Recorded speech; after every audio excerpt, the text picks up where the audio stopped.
కల్లు దుకాణం మార్పిడి విషయంలో బిచ్కుంద ఎక్సైజ్ సి సత్యనారాయణ అవినీతి నిరోధక శాఖ అధికారులకు రెడ్ హ్యాండెడ్ గా పట్టుబడ్డాడు. పూర్తి సంఘటన వివరాలు ఈ విధంగా ఉన్నాయి.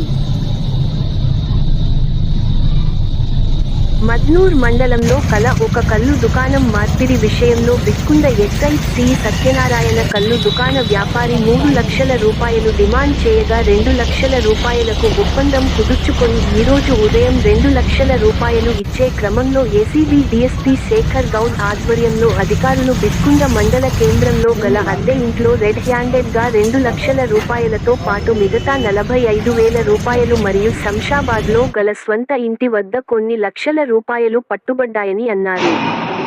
ఇవే కాకుండా వారి ఆస్తులు కూడా సోదా చేస్తున్నారు. పట్టుబడిన ఎక్సైజ్ సి సత్యనారాయణ రేపు నాంపల్లి కోర్టులో ఎక్సైజ్ సి సత్యనారాయణను హాజరు పరుస్తున్నామని ఏసీబీ డీఎస్పీ శేఖర్ గౌడ్ తెలిపారు.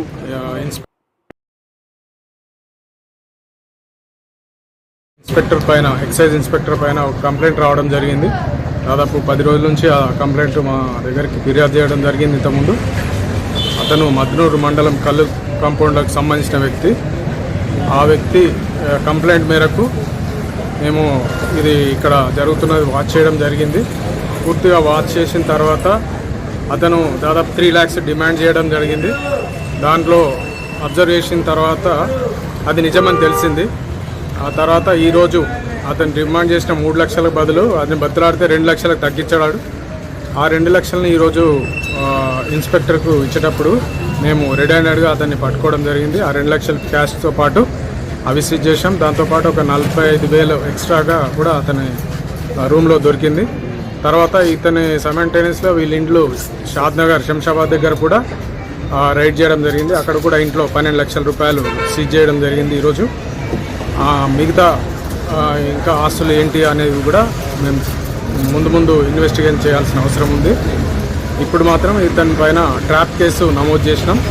ఇతని రేపు ఉదయం నాంపల్లి కోర్టులో ఏసీబీ కోర్టులో రిమాండ్ నిమిత్తం తరలిస్తున్నాం.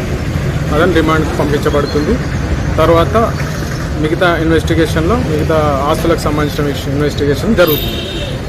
పబ్లిక్ కూడా అందరికీ మేము